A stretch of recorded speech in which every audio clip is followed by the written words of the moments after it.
All right, Shalom. First and foremost, as always, before I begin, I want to start off by giving all praise, all honor, and all infinite glory to Yahweh, Ba'ashem Yahushai, Ba'ashem Rahak Wadash.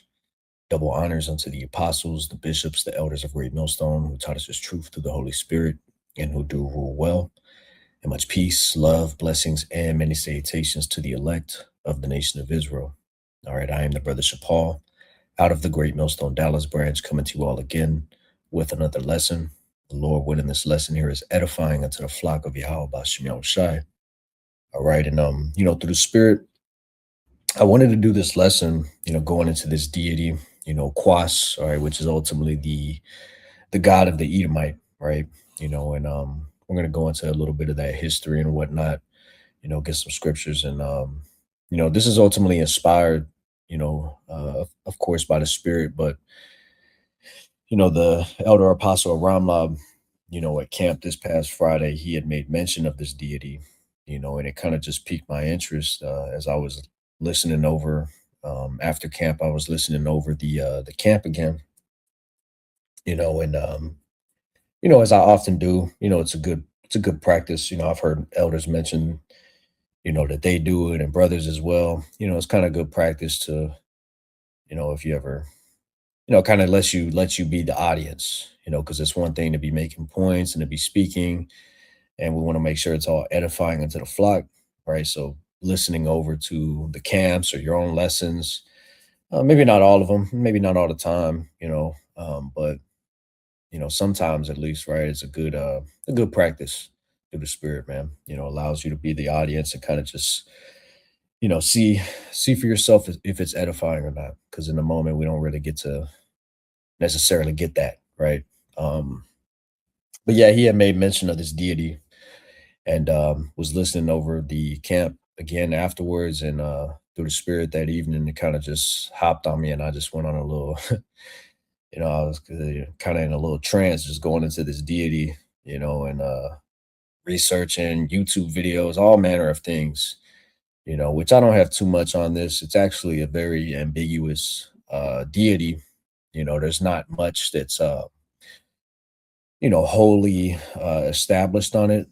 Um, as we're gonna kind of get into it, you'll see what I mean. But whereas, like, for example, with the Canaanite gods, right? Molech and all manner of other deities. There's a lot more information, and even it actually being even those other deities actually being mentioned within the scriptures, right? You see that, whereas with this deity, you don't really see that, right? Now, there's a couple examples within the scriptures where it kind of comes up by proxy, if you will, and like I said, we're going to get into it, man. But yeah, yeah, Lord willing, it's all edifying, man, because it's a lot of information, and I just hope it comes together and is informative for you, man. So this is Quas, all right, the Edomite god, right? In the Hebrew, it would be Kwawas, all right, Kwawas. All right, here you have the Paleo, as you see right here, and then you have the Assyrian. All right, sometimes spelled with a K, sometimes spelled a little differently in the Greek.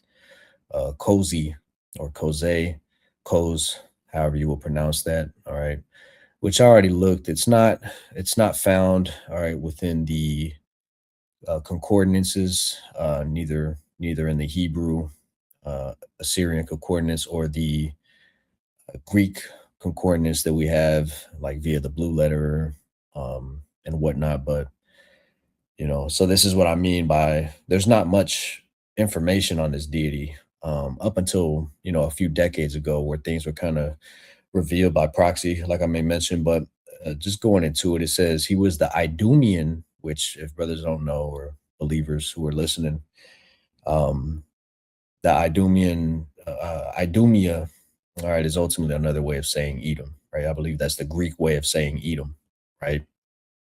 Um, was the national god of the Edomites, Quas. He was the Idumean structural parallel to Yahweh. So essentially, what's being said right there is that this deity, right, as as it makes sense, honestly, uh,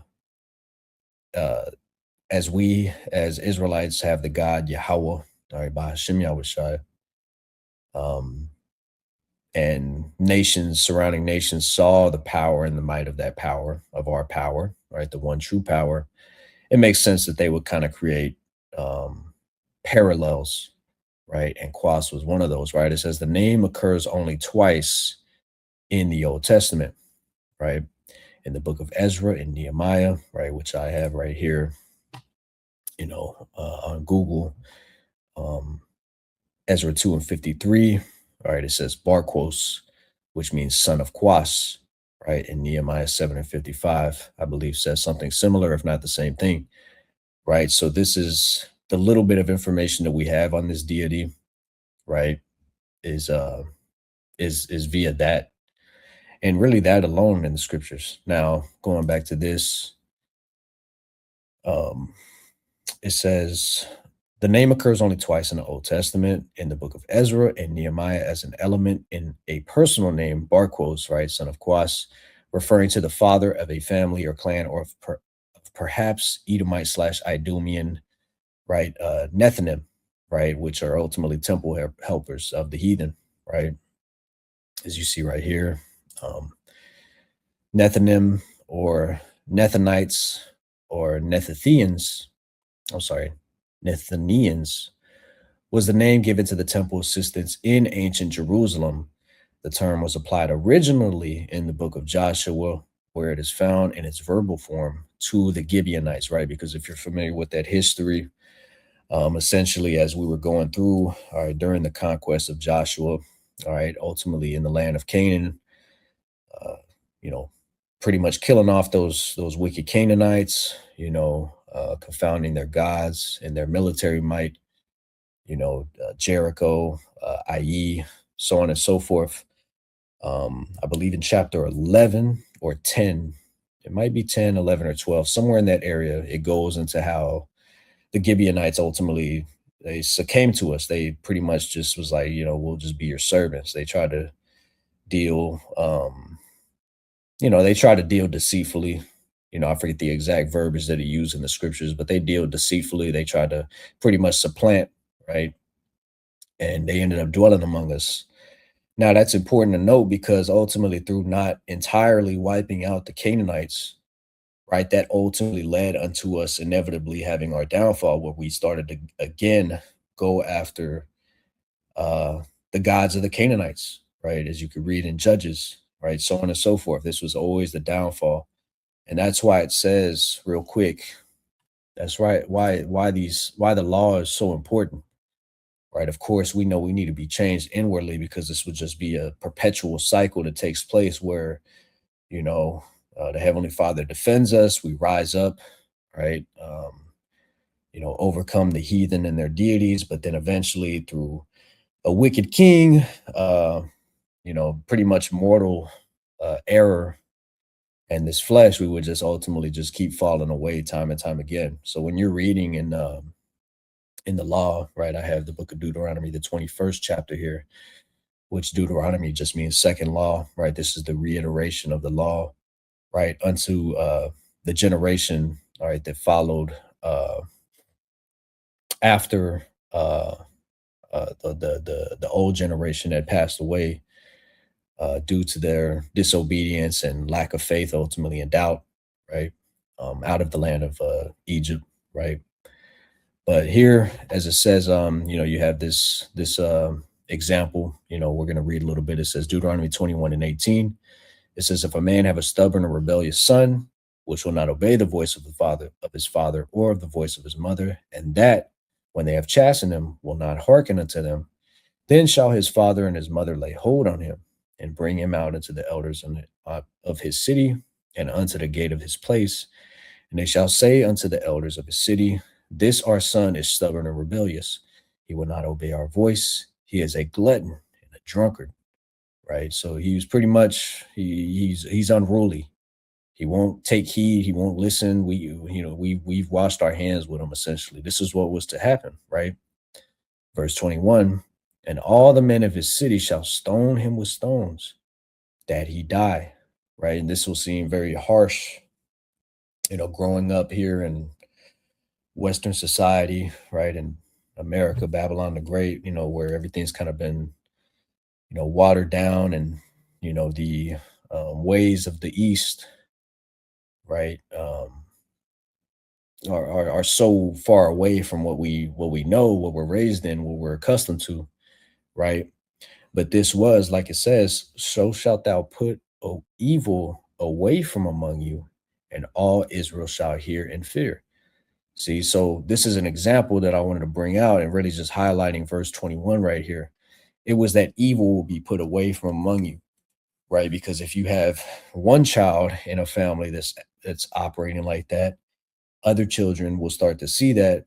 They'll start to behave the same way. If things go unchecked, ultimately, it will start to pollute a family. Not only the pollution of that family would ultimately cultivate into pollution of a uh, nation, ultimately, right? A community and then a nation. You see, so I wanted to go to that because when you're reading here about the Nethinim, right, and those Gibeonites, right, this is exactly what happened because we allowed, all right, those particular of Canaan to, kind of still occupy and, move within our land. And because we're ultimately made in sinful flesh, all right, and it was written prophetically, all right, um, all for our learning today, that's why we fell away because we started to go after their other gods, right? And there's an account that we're going to get into in Second Chronicles where we did that even with Edom's gods, right? Quas was more than likely, right, one of those gods, right? Um, right. The Nethinim descended from non-Israelites. You see, so that's pretty much the point on that. Let's go back here. Right. So I'll read this portion again. It says the name occurs only twice in the Old Testament, in the book of Ezra and Nehemiah, as an element in a personal name, Barkos, son of Quas, referring to the father, or I'm sorry, the father of a family or clan of perhaps Edomite, Idumean, Nethinim, right, returning from Babylonian exile. This is around, yep, around sixth century, fifth, sixth century BC, right? It says outside the Bible, Quas is frequently invoked in names found on documents recovered from excavations in Elephantine, where a mixed population of Arabs, Israelites, and Edomites lived under the protection of a Persian Mesopotamian garrison. Now, I took this sentence right here and essentially just copied it right into, okay, chat GPT, right? And I was gonna pose a question to it, but when I hit I was trying to when I pasted this in and hit return to create a space, right, a tab, if you will, to ask a question, it essentially already started responding. And I was just kind of like skimming through it, and I was like, you know what, this is some good stuff, so I just thought to add this to the lesson, right? So again, outside the Bible, Quas is frequently invoked in names found on documents recovered from excavations in Elephantine, where a mixed population of Arabs, uh, Israelites, and Edomites lived under the protection of a Persian Mesopotamian garrison. All right. It says that sentence is basically doing a lot of historical heavy lifting in one breath. Here's what it's really saying, unpacked cleanly, right? What that quote means in plain terms. Quas was the national god of the Edomites slash Idumeans, and outside the Bible, we don't learn about him from theological texts. We learn about him from names written on real documents, right? Which the Bible is a real document, but I get what Chad is saying here, right? And so those documents were found at Elephantine, a fortified island community on the Nile in southern Egypt. Now, real quick, because it gives a little map here. Let's see. It's very blurry. I don't know why it's so blurry, but I took the liberty of pulling up, all right, a map. Um, Slack you. Let's go back. right? Because let me zoom in just so you're kind of aware, right? Egypt, let's see, there we go. Egypt would be kind of in this area, right? And Edom is obviously right here. This is a very simplified map, but kind of not circulating, I guess, circa that same time period, right? Where you had the kingdom already split, right? So on and so forth. And this is important because it kind of gives insight unto the layout and the scope of things, right, on a geographical scale. Um, Now let's go back, right? Again, those documents were found at Elephantine, a fortified island community on the Nile in southern Egypt. And that was only found, this is only recently found, as it says right here, right? If you could see that 1979, right? So kind of a couple years after the Grand Awakening started to take place, or the Great Awakening started to take place through the Spirit, this is more information that was kind of uncovered, right? Um, it says why Elephantine matters so much, right? Elephantine, 5th century BC, was a Persian military outpost home to a mixed population, right? Um, Governed under the, not know how to pronounce that word, Ac- Ac- Achaemenid, Achaemenid Persian Empire, right? It says because it was a administrative slash military hub, people left behind legal contracts, letters, marriage documents, oaths, payroll records. This is gold for historians, right?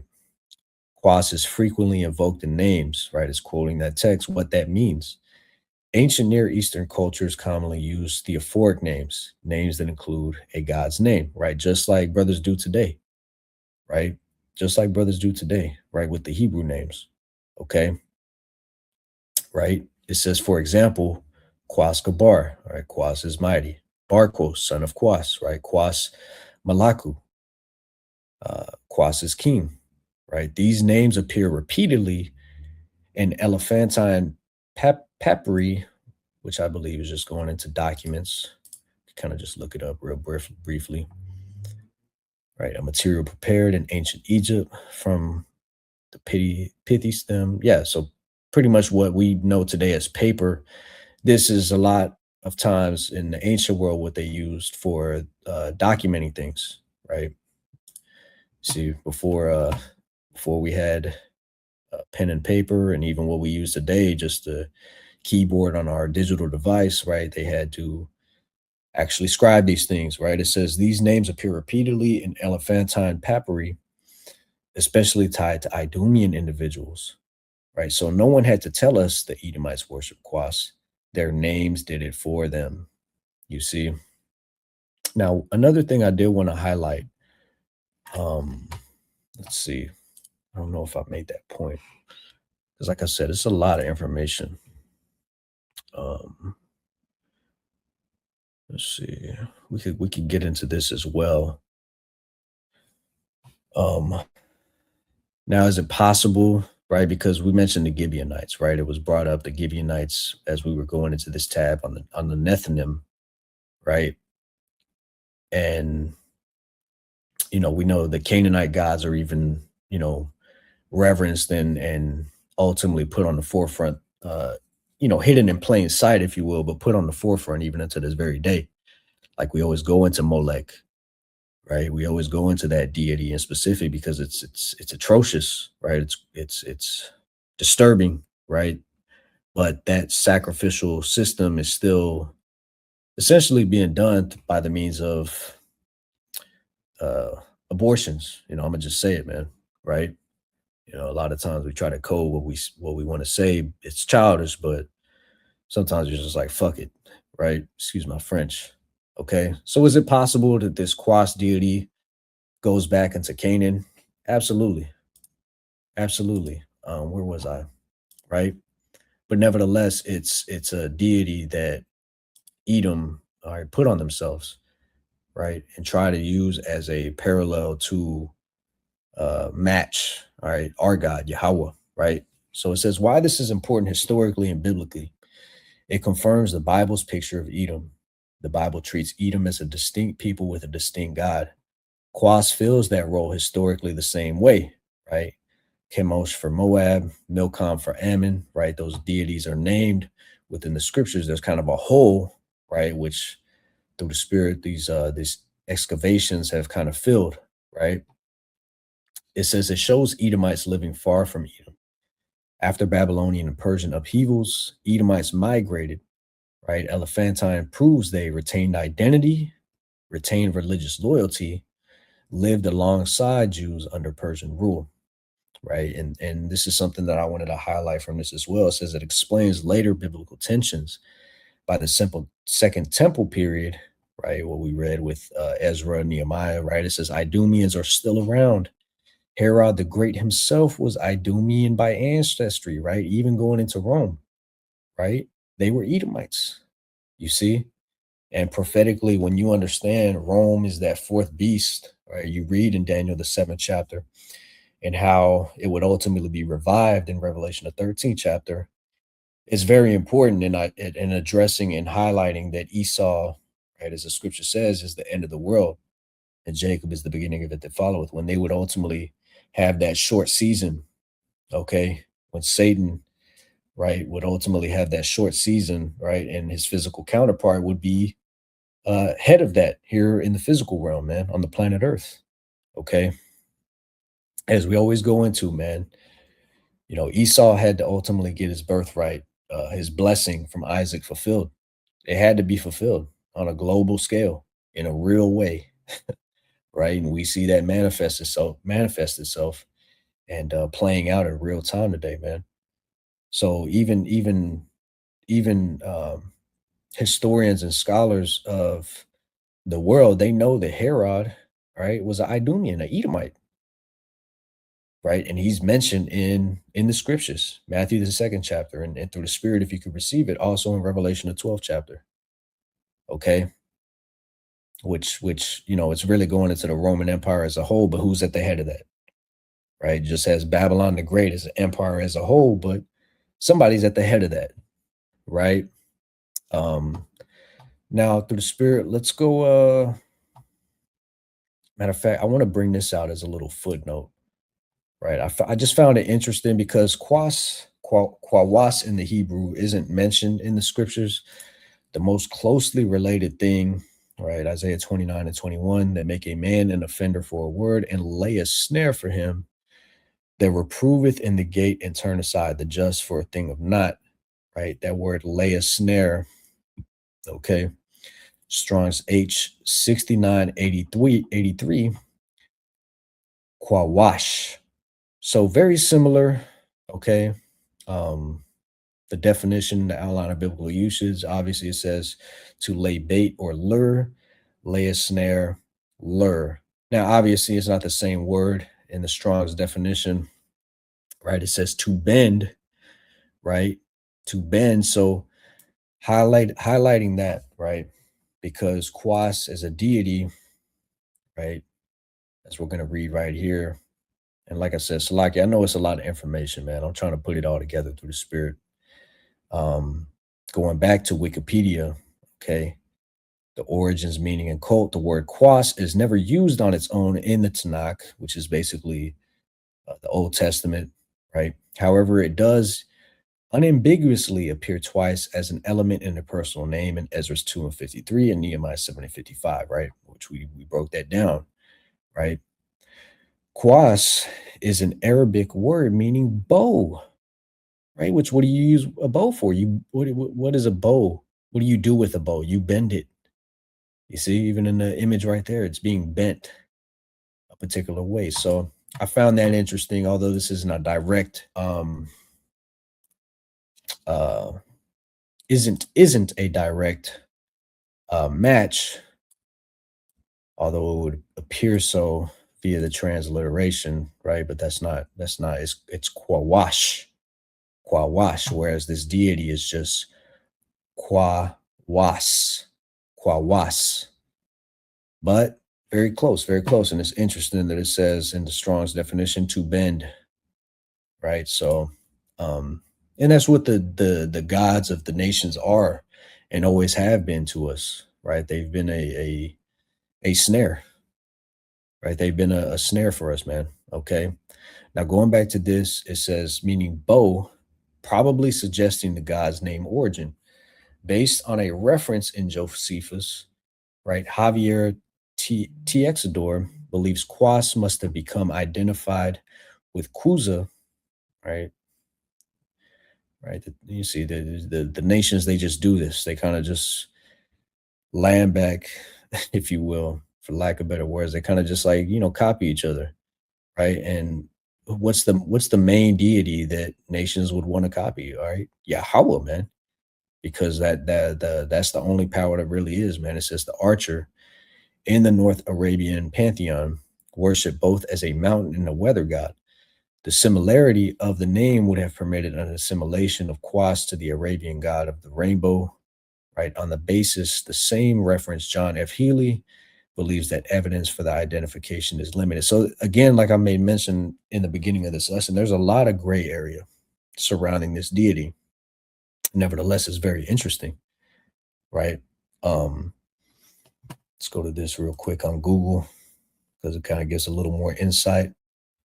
Right, Quas, deity, Edomite god. That's all I typed in. It says Quas was the national god of the Edomites, a Semitic people, right, who lived in the region of Edom, all right, which today would be Jordan, southern Jordan. He is primarily known through archaeological inscriptions and theophoric names, all right, names that include a god's name like Barkos, right, which we've already went into. It says key characteristics, role in nature. Quas is widely considered a storm god or a warrior deity. The name Quas is often translated as bow, which likely refers to a deified weapon, or a rainbow symbolizing the power over storms and warfare, right? So this kind of ties into Romans, the first chapter, through the Spirit, right? Where it goes into who worship the Creator or the creation over the Creator. You see, it's very interesting, man, right? But it's a warrior deity, right?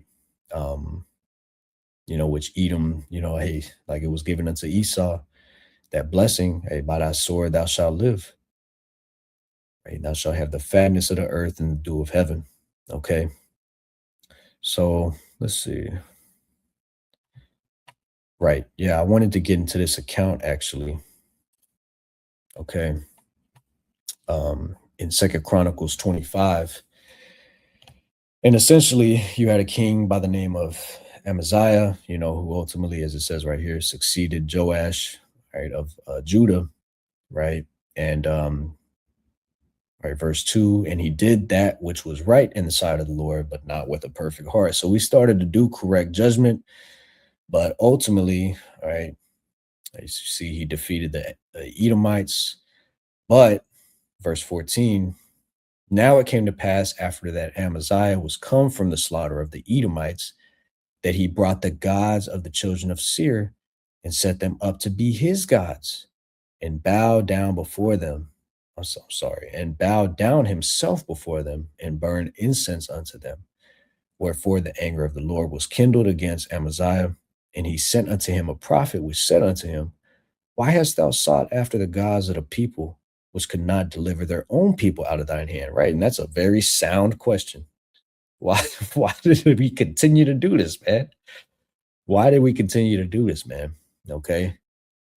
It says, and it came to pass as he talked with him that the king said unto him, art thou made the king's counsel? Forbear. Why shouldest thou be smitten? Then the prophet forbare and said, I know that the Most High hath determined to destroy thee, because thou hast done this and hast not hearkened unto my counsel. So, like what we read, he started to do, correct things, but then but not with a perfect heart, right? And he even began to fight the northern kingdom, right? And it's like it says, then Amaziah, king of Judah, took advice and sent to Joash, the son of uh, Je- Jehoahaz, the son of Jehu, king of Israel, saying, come, let us see one another in the face. And Joash, king of Israel, sent to Amaziah, king of Judah, saying, the thistle that was in Lebanon sent to the cedar that was in Lebanon, saying, give thy daughter to thy son to wife. And there passed by a wild beast that was in Lebanon and trode down the thistle, right? Thou sayest, lo, thou hast smitten the Edomites, and thine heart lifted thee up to boast. Abide now at home. Why shouldest thou meddle to thine hurt, that thou shouldest fall, even thou and Judah with thee? You see, so because ultimately the worshiping of these deities, right? It says, but Amaziah would not hear, for it came of the Most High that he might deliver them into the hand of their enemies, because they sought after the gods of Edom, right? And I wanted to bring this out because this is one of the few times within the scriptures where the gods of Edom are mentioned, right? And as we've been going into during this entire sit down, right? Quas is ultimately at the forefront of that, okay? Even though he's not necessarily directly mentioned within the scriptures, he's at the forefront of that. And the excavations of in Elephantine in 1979, right? You know, shedded light to that, man. You see, so that's pretty much the point, brothers and sisters, man. Lord willing, it was edifying through the spirit and power of Yahweh Shem Yahshua. So I know it was a lot of information, um, even for me, right? And I'm not saying that like trying to be on a high horse. I'm just saying like it's a lot. It's a lot to try to put together through the spirit, but Lord willing, it came together well, all right, and was edifying unto somebody. In closing, I do want to give all praise, honor, and glory to Yahweh, by Hashem Yahushai, by Hashem HaKadosh. Double honors again to the apostles, the bishops, the elders of Great Millstone, and much peace, love, blessings, and many salutations to the elect. Shalom.